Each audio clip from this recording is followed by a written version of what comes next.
I was floored at how quickly they were calling for another candidate. Yeah, I was on set last night, obviously watching the debate and watching social media feeds coming in. And you're right, the left was on fire talking about how they're going to replace Biden. And that continued throughout the course of the debate, continued immediately afterwards.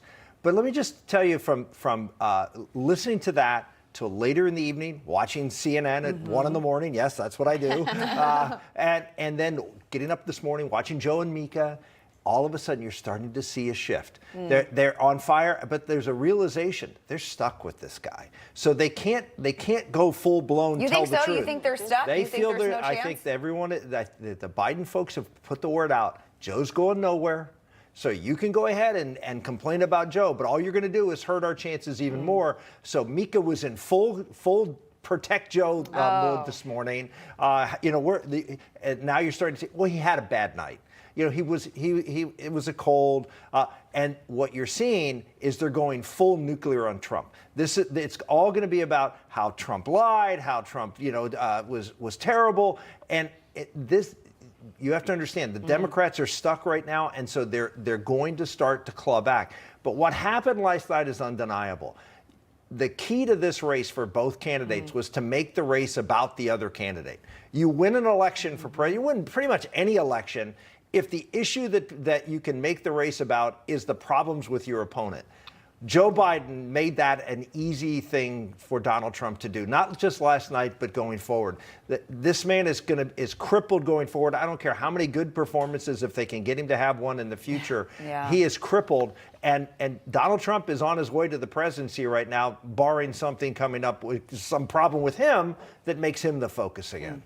Kelly, so the media may get a little softer this morning, as Senator Santorum mentioned, but the American people saw this live. So a lot of people who perhaps watch CNN, MSNBC have seen him shielded. They've shielded this president for so long, but for the first time, people got to see how he was for 90 minutes, and it was not good. What do you make of that?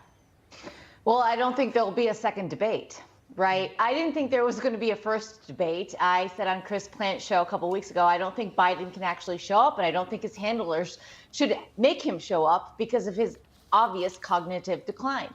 And the left-wing media, the mainstream media, wants to downplay this. They wanted to downplay this. This is a conservative attack.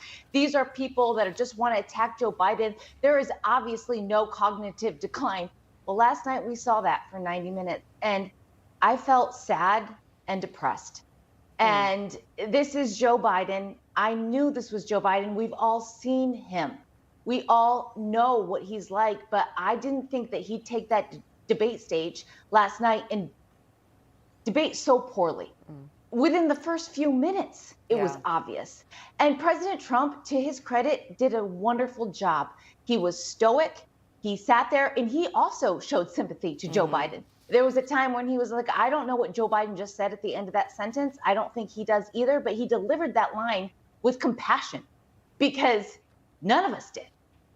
And so I don't think that Joe Biden will be the top of the ticket. You have Nate Silver saying this morning that Kamala Harris needs to step up. Even though she's deeply unpopular, she still will be a better pick than Joe Biden. I don't think that Joe Biden sees this through to November 5th.